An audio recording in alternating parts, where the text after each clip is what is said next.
Imagine a small town where everyone knows your name. Where you trust your neighbors, you trust the local businesses, and you especially trust the man who runs the only bank for miles. This is the story of a man who weaponized that trust. This is the story of the small-town banker who stole everything.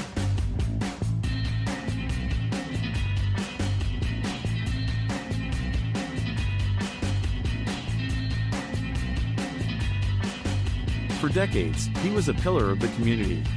He sponsored the Little League team, donated to every fundraiser, and knew every customer by their first name. He wasn't just a banker, he was a friend, a confidant.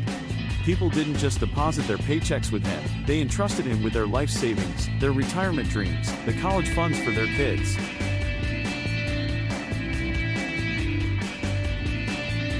But behind the warm smile and the folksy demeanor was a secret so massive it would shatter an entire town. It started small, they always do.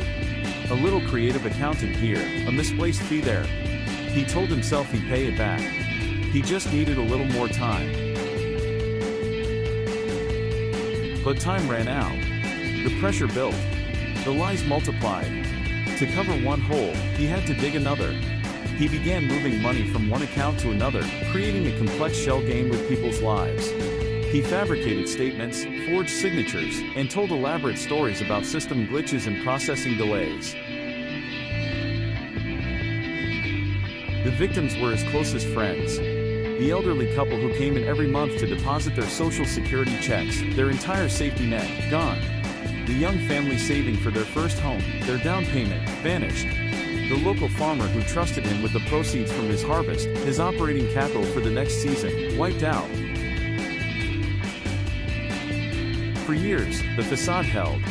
He lived a modest life, which made the crime even more baffling.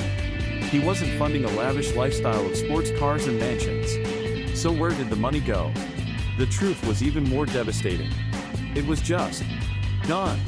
Lost in bad investments, failed schemes, and the desperate, endless cycle of hiding the truth.